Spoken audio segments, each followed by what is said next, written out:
Acho que tá tudo certo, né, gente? Agora estamos ao vivo, 2 horas em ponto da tarde. Hoje, domingo. Um beijo pro pessoal que tá assistindo gravado pelo YouTube. Pessoal que tá assistindo os flashes nos stories. Vai assistir todo o vídeo, ou no IGTV ou no YouTube. A minha recomendação, porque o assunto hoje tá bem legal. Eu vou estar respondendo as perguntas de vocês. Normalmente a gente fazia uma vez no mês, né? Era o perguntas e respostas, mas realmente tá acontecendo tanta coisa, né, gente, que de fato nem deu. Deixa eu ver onde é que tá a câmera. Eu sempre procuro ela tá pra cá, que é pra eu estar falando direto com vocês aí. Então, amores, eu abri uma caixinha de pergunta. Acho que foi na terça, foi? Terça ou quarta, não lembro direito. Ou quinta.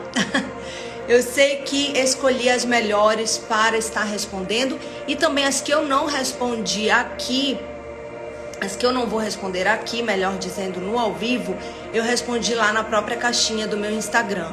Então vai no meu destaques perguntas, que tá tudo respondido lá, o que não foi escolhido para responder aqui. Então, gente, a primeira pergunta foi, vamos logo direto ao ponto. Quem vai ser arrebatado? Quem vai ser arrebatado? Quem vai subir na primícia? Quem vai subir no rapto, no harpazo? Tudo isso é a mesma coisa que o arrebatamento. Amém? Tá muito alto aí o fundo ou tá bom? E essa resposta, ela tá na Bíblia, como todas, né? Marcos 16:16. Quem crer e for batizado. Quem crê em quê ou em quem?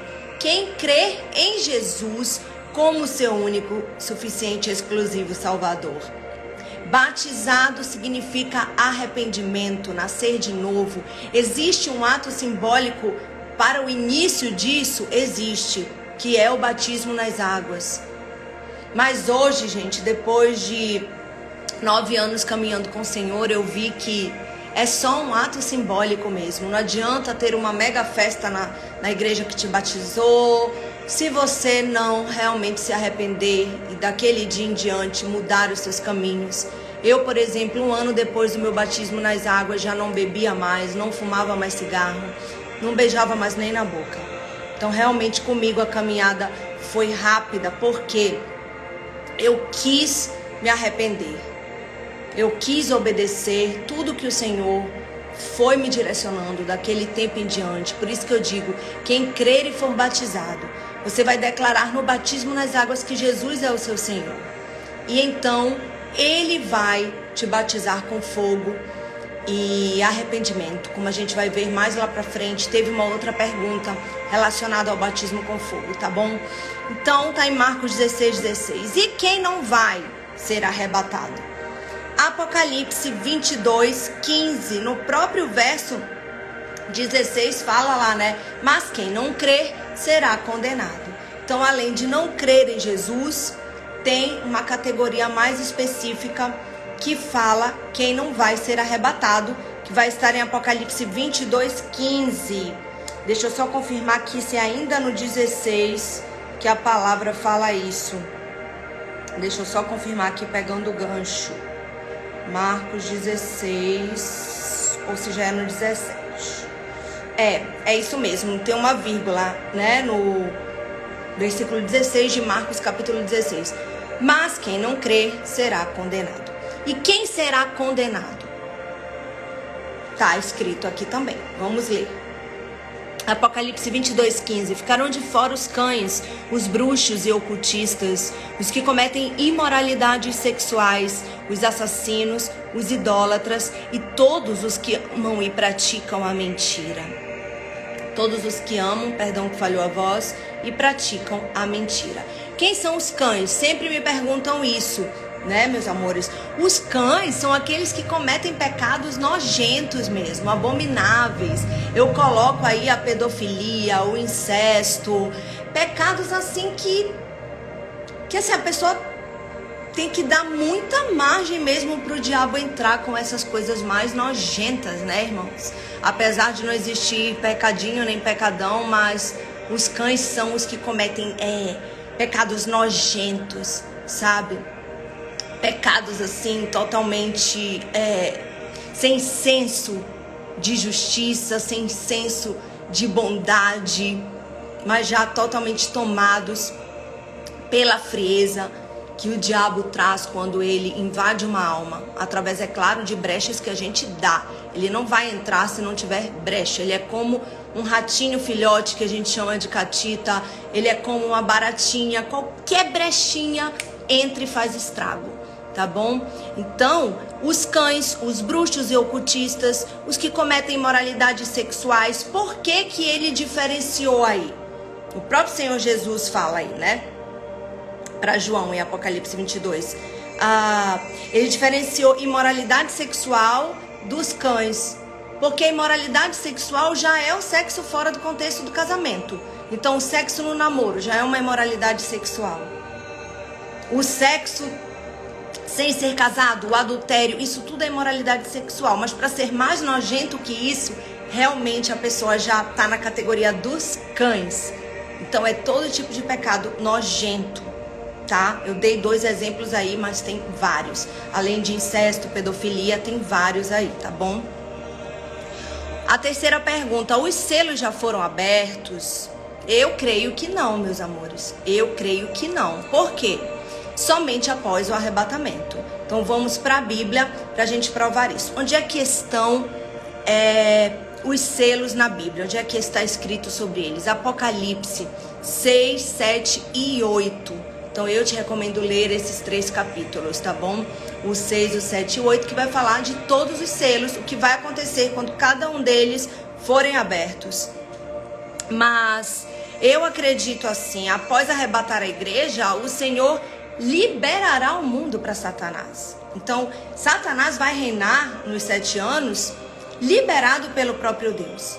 Porque não cai uma folha se não for da vontade de Deus, da permissão de Deus. Até mesmo o diabo reinar. Até mesmo ele ter um reino de 7 anos. Que a gente sabe que o Senhor Jesus matará ele, o falso profeta e o anticristo com o sopro de sua boca, né? Na verdade, o falso profeta e o anticristo. Porque o diabo ainda fica preso 1000 anos após a tribulação. Que é pra gente viver o milênio com Cristo, né? Mas enfim... Então, esse tempo do governo do diabo, do Satanás nessa terra, vai durar 7 anos, que são as 70 semanas proféticas de Daniel. Tá lá em Daniel 9, 24, tá bom? Após a morte de Jesus, foram 69 semanas. Então, da morte do ungido, que é Jesus, que fala lá em Daniel 9, até agora, 69 semanas. Falta 1 semana ou 7 anos. Então, os selos vão ser abertos nestes 7 anos, na tribulação, tá bom? Então, fica faltando aí a 70ª semana, que está suspensa até o rapto da noiva, meus amados. Que ninguém sabe quando será, né? Mateus 4:36. Mas daquele dia e hora ninguém sabe. Nem o Filho, nem os anjos, nem os demônios, muito menos nós. Mas o Pai, tá bom? Então, eu acredito que somente após o harpazo, que é o arrebatamento, serão abertos os 7 selos, um a um, tá bom? Eu não vou entrar em detalhes sobre eles, eu tenho pregação falando sobre isso. Procura lá, selos e trombetas no YouTube, que tem pregação minha mais específica. Mas o primeiro é a vinda do anticristo, né? O cavaleiro branco com uma corona. Olha só, uma coroa, né? Então aí quem é espiritual veja e entenda. Então ele vai se utilizar de ser um político influente, tá bom? Esse cavaleiro branco aí que é o anticristo, para governar o mundo. E por que as pessoas vão cair nisso? Aí eu separei uma base bíblica aqui para nós. 2 Tessalonicenses 2, dos versos 9 ao 10. A esse cuja vinda é segundo a eficácia de Satanás, com todo o poder, sinais e prodígios de mentira e com todo o engano da injustiça, para os que perecem, porque não receberam o amor da verdade que os poderia salvar. Então, quem vai ser arrebatado? Quem desde já recebe o amor da verdade. Quem crê que Jesus é Deus, que Ele vai nos livrar da ira, como está escrito. 1 Tessalonicenses 5, verso 9. Deus não nos destinou para a ira, mas para recebermos a salvação através de Jesus. Tá bom? Quem crê desde já vai ser livrado desses selos, que são juízos. Selos são juízos. Tá bom? Trombetas são avisos, mas selos já são juízos de Deus para com a humanidade. Então, eles vão perecer, eles vão cair no engano. Olha aqui o que a Bíblia diz. 2 Tessalonicenses capítulo 2. Porque rejeitaram o amor à verdade que os poderia salvar. O que é o amor à verdade? O amor a Jesus Cristo, gente. Somente Jesus é a verdade. Somente Ele é o caminho, a verdade e a vida. E ninguém, nem judeu, nem grego, nem ateu, ninguém pode ir ao Pai a não ser por Jesus. Jesus é Deus. Jesus é Deus. Me fizeram essa pergunta lá na caixinha. Jesus ou Deus? Jesus é Deus. Não dá para crer em um e não crer no outro. É incompatível no mundo espiritual. Tá certo? Então, Deus, na verdade Deus, né? Ele traz primeiro a salvação aos que creem. Depois juízo aos que não creem. Então, primeiro a salvação aos que creem, arrebatamento. Depois juízo aos que não creem, tribulação, 70 semanas, 7 anos, tá certo, irmãos? Após o arrebatamento, a porta da graça será fechada. Leia melhor sobre isso também em Mateus capítulo 25, dos versos 1 ao 13. Na parábola das 10 virgens fala isso. Então a porta foi fechada para o banquete e as imprudentes ficaram do lado de fora. Então, virá juízo sobre a terra. Esse juízo será voltado a quem? Aos que rejeitaram a salvação pela graça e acreditaram em mentiras. Por isso serão enganados. Se aceitarem a marca da besta nos 7 anos, perecerão eternamente. Se não aceitarem, ainda serão martirizados e entrarão no milênio. Certo? Com vestes brancas, como diz a palavra.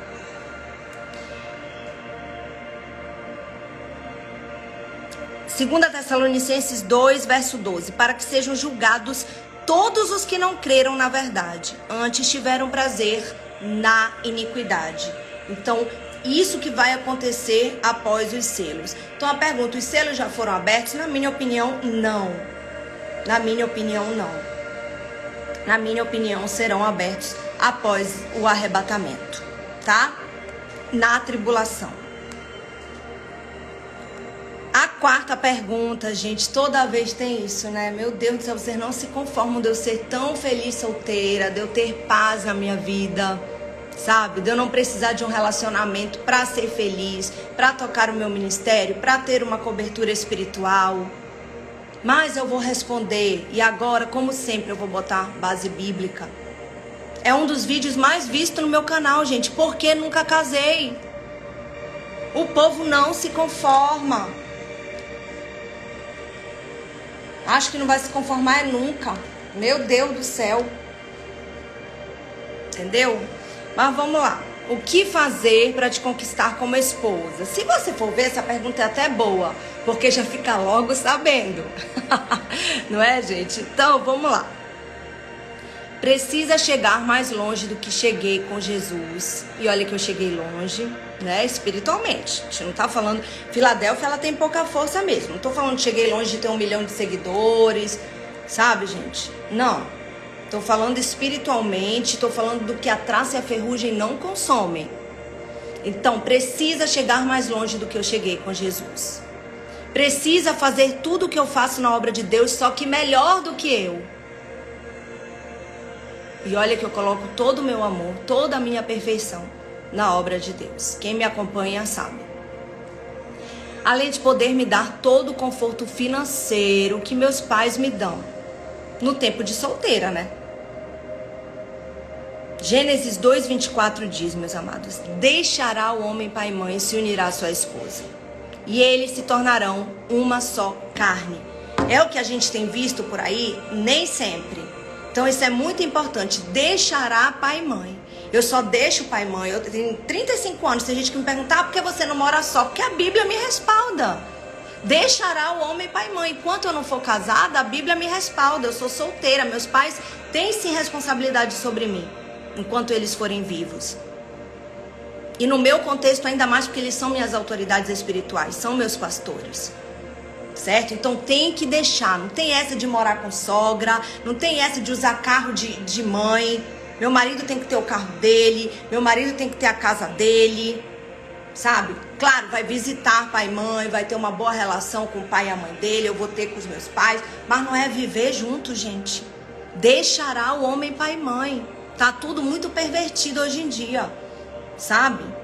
E eu tenho lucidez nesses 8 anos de solteira pra discernir. Então isso é ótimo. É ótimo pra mim. Porque dificilmente eu cairia no engano. Com a maturidade que eu tenho hoje, com o acervo bíblico, o acervo espiritual que eu tenho buscado pra minha vida. Então deixará o homem pai e mãe. Ele vai viver a vida dele com a esposa. Primeiro requisito, sair da asinha de mãe. Tem um bando de marmanjo aí na asinha de mãe. Com 40, 50, 60 anos. Não tô falando nem asinha financeira não. Porque eu não tenho nada a ver com a vida de ninguém. Tá? Mas da feita que casou, deixará pai e mãe. Então é o primeiro requisito bíblico que eu quero deixar aqui pro homem que quiser me conquistar. Tá? Deixar pai e mãe e continuar uma vida com a esposa. Dessa vez com a esposa, como a Bíblia manda, em Gênesis 2, 24. Efésios 5, gente, dos versos 25 ao 29, diz o dever dos maridos. Então, já que você quer me conquistar como esposa, ouça isso. Ó, vocês, maridos, amem suas mulheres, como também Cristo amou a igreja, a ponto de dar a vida por ela. Será que você está disposto a dar a sua vida pela sua esposa, como Cristo deu pela igreja? Eita, já tem gente querendo participar aqui da live. No caso, não vai rolar hoje, gente. A minha próxima live com alguém vai ser dia 18 com o pastor Rodrigo. Fiquem ligados aí. Hoje é eu e vocês aqui. Então, você tem que amar as suas mulheres como Cristo amou a igreja, a ponto de dar a vida por ela, para santificá-la, purificando-a com a lavagem da água pela palavra. Olha só, pela palavra de Deus. Para apresentar a si mesmo igreja gloriosa, sem mácula, nem ruga, nem coisa semelhante, mas santa e irrepreensível. Assim devem os maridos amar suas próprias mulheres, como a seus próprios corpos. Olha isso. Já que serão uma só carne, como disse lá em Gênesis 2, 24, né, irmãos? Quem ama sua mulher, ama a si mesmo. Porque nunca ninguém odiou sua própria carne. Antes alimenta e sustenta, como também o Senhor a igreja.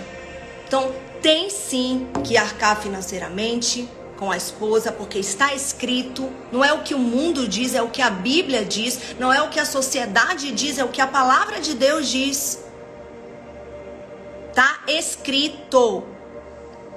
Antes alimenta e sustenta, como também o Senhor a igreja. Esse é o dever dos maridos. Efésios 5, versos 25 ao 29. Vamos lá. Mulheres, mandem tudo o que tiverem que mandar no namoro, tá? Pois no casamento é submissão. No contexto do casamento, Deus pediu submissão. Vamos já ver aqui na palavra. Lembrem-se que só é possível submeter-se se houver confiança e admiração. Então, por isso, tem que ter chegado mais longe que eu espiritualmente, tem que conhecer mais Bíblia do que eu, tem que assumir a obra de Deus com mais perfeição do que eu, porque só assim eu vou me sentir segura, eu vou me sentir confiante para ser submissa. Amém? Efésios 5, dos versos 22 ao 24, antes do marido, Deus fala para as esposas. Então, vamos ler aqui. Mulheres, sujeitem-se aos seus maridos como ao Senhor. Por isso que eu digo, no meu tempo de solteira, Jesus é o meu marido. E eu respondi essa pergunta também. Você já sonhou com Jesus? Fizeram lá. Todas as vezes que eu sonho com Jesus, Ele está como meu marido. Todos os sonhos que eu já tive com Ele. E eu estou tão apaixonada em todos esses sonhos. Tão apaixonada, mas não consigo ver o rosto dele. Em nenhum dos sonhos apareceu o rosto. Ele sempre aparece muito elegante, de terno, ou com uma roupa muito branca, mas eu não vejo o rosto. Então, gente, sujeitem-se aos seus maridos como ao Senhor. Porque o marido é o cabeça da mulher. É o cabeça, gente, é o líder, não é o que a gente está vendo por aí. Como também Cristo é o cabeça da igreja, sendo Ele próprio o Salvador do corpo. De sorte que assim como a igreja está sujeita a Cristo, também as mulheres sejam em tudo sujeitas aos seus maridos. Então é isso. Para você ser submissa, você tem que ter confiança. O homem tem que deixar pai e mãe se unir à sua mulher e assumir como uma responsabilidade enquanto durar a vida aqui nessa terra. É algo muito sério. É algo que eu nunca senti confiança em ninguém que veio dar em cima de mim até hoje para assumir esse compromisso. E eu não vou ceder à pressão desse mundo, à pressão de sociedade, à pressão de família. Quero mais é que todo mundo se exploda. Eu quero é Deus. Eu quero agradar Jesus. O resto pra mim é resto. E eu vou falar mesmo porque eu nunca fui baú. Entendeu? Então, conselho, não tem que ter pressa. Tô com 35, vou fazer 36. Não tem medo de ser mãe depois dos 40? Não tenho. Porque a minha vida tá nas mãos do Senhor. Se Ele quiser que eu seja como Sara, mãe aos 90, aos 100 anos, amém. Eis-me aqui e envia a mim. Então não tenho porque sou mulher espiritual e confio no meu Senhor. Então, sem pressa, cuidado com os sinais. Não ignore o que o Senhor tem lhes mostrado. O que Ele for mostrar no tempo de namoro. Sabe, irmãos? Ou vocês cairão pela pressa e paixão. Enganoso é o coração do homem. Não se apoie no seu próprio entendimento, se apoie na palavra de Deus, se apoie no Senhor Jesus. O tempo de namoro é um tempo de oração. E eu nunca senti nem de orar com homem nenhum que veio até agora. Os homens vêm, bora orar, não tô afim, não sinto de Deus. Quando eu sentir, vou orar, vou me dedicar, vou jejuar por isso, mas até agora nenhum mereceu isso aí. Mereceu esse tempo. Tá? De oração, de jejum, nenhum mereceu. Então, vou ser bem clara quanto a isso. A gente tem que usar a razão nessas horas, meus amados. Muito mais do que a emoção. Pois o diabo ele vai fazer de tudo pra gente escolher a pessoa errada. Já que é uma escolha nossa e enganoso é o coração do homem, ele vai fazer de tudo pra se aproveitar disso. Porque ele é usurpador. Ele não joga limpo, o diabo. Nunca jogou e nunca vai jogar. O diabo trabalha normalmente com o engano e a mentira. Porém, a gente tem que tomar posse da palavra. Tiago 4,7. Sujeitem-se a Deus, resistam ao diabo e ele fugirá de vocês. Amém, irmãos? E o conselho de Paulo, em 1 Coríntios 7,32. Tudo pra mim. Me respalda totalmente até de ser uma pastora solteira, que nunca casou, que nunca teve filho. Porque diz, o solteiro cuide das coisas do Senhor, em como há de agradá-lo. É exatamente o que eu estou fazendo. Eu estou totalmente respaldada. Então, para você conquistar o meu coração, saiba mais Bíblia do que eu, saiba fazer as coisas dentro da obra e venha para minha obra, porque eu já tenho uma obra independente, eu não vou mais me sujeitar à denominação, a essas igrejas que tem por aí. Sabe, não tem motivo, Deus já me deu o que é meu. Eu e os meus pais tocamos algo próprio, algo segundo diretamente a vontade dele, do Senhor Jesus, o coração dele. Então é burrice, eu não vou sair da casa de oração Filadélfia Israel para ir contigo para a denominação. Me poupe, entendeu? Tenho mais o que fazer, literalmente, meus amores, literalmente. Então eu sou solteiro, o que eu estou fazendo? Cuidando das coisas do Senhor. Como disse Paulo em 1 Coríntios 7,32. Logo eu estou agradando ao Senhor. Amém? Quinta pergunta. Lembro de você na turma de teologia que iniciei em 2014. Por que desistiu? Sim, foi uma denominação daqui de Belém que ofereceu, né? Como curso superior. E eu fiz, acho que 1 mês ou 2. E eu recebi uma ordem expressa de Deus. Sai disso. A menos é ótimo, né, gente? A menos que tu queiras virar sapatão ou ateia.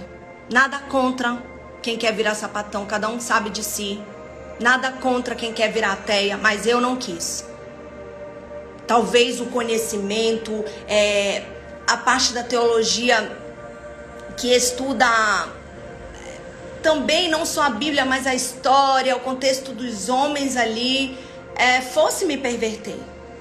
Então eu sou muito obediente. Eu disse, não, Senhor, não quero virar nem sapatão, nem ateia. Como eu já disse, nada contra, cada um escolhe o que quer, mas eu não quero. Então eu larguei e eu ouvi o Espírito Santo me dizer, irmãos, que eu me perderia mais que no mundo. Então eu ficaria mais perdida que quando eu estive no mundo, durante 10 anos, dos 17 para 18 aos 27 para 28 anos. Então por isso eu larguei. Ele disse, quer virar sapatão e até, então vai até o fim nisso. E me deu a palavra em Mateus 10:19. Diz assim, não se preocupem em como ou o que irão falar, pois naquela hora o Espírito Santo os dirá. Deus tem ciúme. Então ele queria o meu conhecimento cativo a ele. Ele queria as minhas experiências cativas a ele. E eis-me aqui. Mais uma vez eu obedeci e não me arrependo. Porque ele me deu em tudo o conhecimento, gente. Eu tenho conhecimento, eu tenho discernimento, eu consigo repassar isso no meu dia a dia, na obra de Deus, nas minhas redes sociais. Os planos de Deus são maiores do que os nossos. Abomino quem faz, quem se formou em teologia, quem é teólogo. Não, acho lindo. A live que eu fiz com o pastor Rodrigo, ele é um teólogo tremendo, sabe? É um homem espiritual, tem discernimento das coisas. Esse foi o chamado para ele, não para mim. Então a gente tem que respeitar o que Deus tem para cada um. Tá certo? É isso. Por isso eu não fui até o fim, eu recebi uma ordem expressa de Deus. Também em Lucas 12, versos 11 e 12 diz: quando vocês forem levados às sinagogas e diante dos governantes e autoridades, não se preocupem com a forma pela qual se defenderão, ou com o que dirão, pois naquela hora o Espírito Santo lhes ensinará o que devem fazer.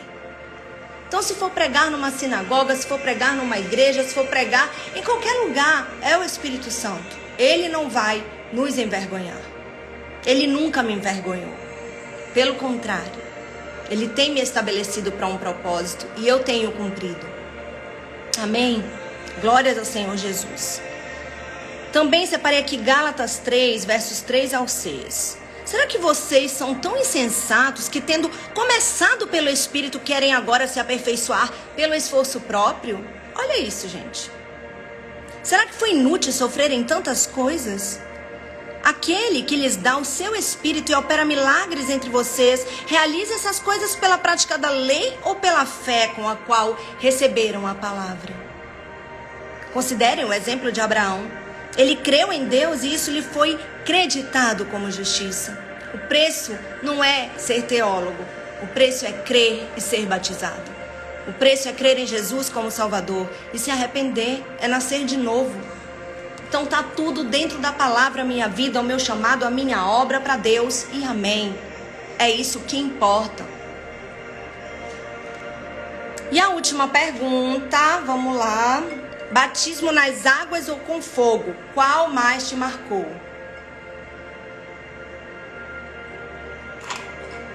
Tomando um chazinho aqui. Sem dúvida, o batismo com fogo. Ele veio 2 anos depois do meu batismo nas águas. E foi o que João Batista disse em Mateus 3, verso 11, né, amores? Em verdade, eu batizo vocês com água para arrependimento. Mas depois de mim vem alguém mais poderoso do que eu, ou seja, Jesus. Tanto que eu não sou digno nem de amarrar as suas sandálias. Ele os batizará com o Espírito Santo e com fogo. Então o batismo nas águas vai ter que ter um líder ali, uma autoridade espiritual, enfim. Eu acho até que você pode ir para um rio sozinha, a um mar e se batizar. Sabe, eu já mudei muito a minha cabeça, gente, nos últimos anos. Mas para ter o batismo com fogo é Jesus. Só ele batiza com fogo. Com água o pastor pode batizar, o diácono, enfim. mas com fogo é só Jesus. Então me marcou porque foi um batismo dado pelo próprio Deus. Eu pedi muito por isso. Eu levantava às 5 horas da manhã nas madrugadas, 3 horas da manhã, eu pedia. E até que em 2014, 2 anos depois, eu fui batizada com fogo. Eu falei em línguas dirigindo. Eu nunca me esqueço, a primeira língua que eu falei foi Cantalabachúria. E eu falei, meu Deus, será que isso vem do Senhor, né? Será que não é o diabo tentando imitar? E com o tempo eu fui buscando e foram vindo mais línguas. Hoje é uma infinidade. E também o discernimento na palavra. Isso é uma prova do batismo com fogo. O discernimento espiritual, o discernimento de engano. Quando você está sendo enganada, passada para trás, você logo discerne e consegue sair dessa situação. Então isso tudo foi o batismo com fogo que me trouxe. A presença do fogo de Jesus no meu coração, na minha vida, na minha mente. Tudo sendo inundado. Então assim, foi inesquecível. É um batismo que todo cristão tem que buscar, meus amores. Todo cristão tem que buscar batismo com o Espírito Santo. Porque sem ele nós não vamos aguentar estes últimos dias. Estão pesados demais. Somente o fogo, ele refina o metal precioso. E queima, manda embora, transforma em cinzas tudo que for palha. Amém? Então foram essas as perguntas, tá? Eu tentei responder aqui tudo na palavra de Deus, tudo embasado. Eu fui procurar na Bíblia. Eu vou deixar no canal, lá na descrição, todas as bases bíblicas. Já deixei no grupo, né? Se você quiser entrar no grupo da Casa de Oração Filadélfia Israel de WhatsApp, deixa seu número com DDD, tá? Deixa aqui nos comentários do GTV, do YouTube, porque ali sempre as pessoas, elas têm a primícia, então sempre é mandado tudo antes para elas, estudos, os temas, e para que elas também possam levar isso adiante, para que não fique só aqui, para que não fique só comigo, mas para que eu faça discípulos em nome do Senhor Jesus, certo? Então foi isso, realmente, essa é a vida que eu escolhi, né, irmãos? E eu sou muito feliz com ela. Eu sou muito convicta das minhas escolhas. Eu não me arrependo de nada, de nenhuma renúncia por Jesus, porque eu creio que eu cheguei longe. E é o que eu digo, não para o que a sociedade acha que é chegar longe, para o que o mundo acha, para o que a minha família acha, mas para o que Jesus acha. Para o que realmente a traça e a ferrugem não consomem. Eu tenho ajuntado tesouros no céu. E esse a traça não consome, a ferrugem não consome. Tá certo? Então foi isso, 6 perguntas aqui respondidas. Alguém quer falar alguma coisa? Alguém não entendeu alguma coisa? Algum ponto ficou assim que vocês querem que eu aprofunde mais? Então vou deixar aqui uns 5 minutinhos para vocês responderem aí ao vivo. Sei que o pessoal do YouTube vai comentar. A Margarete está falando amém. Deixa eu ver aqui todo mundo que entrou. O pessoal da Casa de Oração tá aqui em peso, né? Glória a Deus. O Carlos, a Fabiana, a doutora Ana aqui entrando, a Rê, a Flávia, a Marcela, Pastor Francisco. É isso, gente. Eu acho que a gente tá no fim, né? Então não dá mais pra errar, sabe? A gente tem que ser certeiro na palavra de Deus. Amém? Nas nossas escolhas, nas nossas decisões, no nosso agir, no nosso falar, tá bom? E a Angélica tá falando, és uma bênção do Senhor Jesus. Amém. Acho que convicta, né, irmã? Paulo disse, eu estou convicto de que aquele que começou a boa obra é fiel e justo para completá-la. Então, se um dia vocês me verem casada ainda antes do arrebatamento, eu pessoalmente acho que não vai dar tempo. Eu acho que não tem mais tempo para mim, não. Mas também não importa, porque tem algo eterno me esperando. E é isso que eu prefiro. Eu digo que se o arrebatamento não for até 2022, eu vou entender que vai ter chance sim. Que para mim o arrebatamento é esse ano. A gente está em 2021. Mas se não for, eu vou entender. Há tempo para mim. Há tempo para eu formar a minha família, para eu casar, para eu continuar fazendo a obra de Deus, para eu ganhar mais vidas para o Senhor Jesus. E amém também, sabe? Amém também. Porque se você faz a vontade de Deus, você é pleno, você é plena, você é feliz, você é cheia, você sente a plenitude, sabe, irmãos? De nada eu tenho falta. Sou muito feliz morando com os meus pais, sou muito feliz tocando a obra que eu toco para Deus, sou muito feliz sendo solteira, não tendo marido, sou muito feliz. Então, se é para casar, se é para subir esses degraus aí, que seja para ser mais feliz. E amém, eis-me aqui. É melhor serem dois do que um? É melhor, mas debaixo da vontade de Deus. Aí vai ser bem melhor, né? Mas se não for da vontade dele, aí vai ser pior. Prosseguindo para o alvo, com certeza, irmã, a gente tem que prosseguir. Esquece o que ficou para trás, sabe? Faz agora, avalia teus erros, vê onde pode melhorar. Não abandona, sabe? Não abandona a obra de Deus. Isso é o meu principal conselho para vocês, porque vocês vão pagar um preço muito alto. Já não é tempo para isso mais. Ju, o que mais me entristece nesses últimos tempos é o amor se esfriando. Amei, Marcela, eu também, mas Jesus avisou, né? Por se banalizar a iniquidade, o amor esfriará. Porém, ele continuou lá, aquele que perseverar até o fim será salvo. Então, nós não estamos esfriando, mas estamos prosseguindo para o alvo, estamos prosseguindo para a salvação. É nisso que a gente tem que focar. Na salvação e em Jesus, porque todo mundo pode nos decepcionar, mas Jesus nunca nos decepciona. Ele é perfeito. Os crentes estão frios sem temor. Estão mesmo, irmão. Daí eu vou te dizer, né? Mas aquele que perseverar até o fim será salvo. Então é isso, gente. Eu não quero que fique longo, porque eu ainda salvo aqui, mando pro YouTube. Enfim, vocês sabem que eu dou uma sumida depois do live, porque eu tenho que ficar editando tudo para chegar até o máximo de pessoas, tá? Já vou indo por aqui, espero que tenha ficado claro. Amo muito vocês em Cristo Jesus. E lembrando, são as minhas experiências, é o que Deus tem falado comigo. Não necessariamente vai ser para a tua vida, mas que possa servir de luz para a tua vida, visto que eu parto da palavra de Deus, da Bíblia.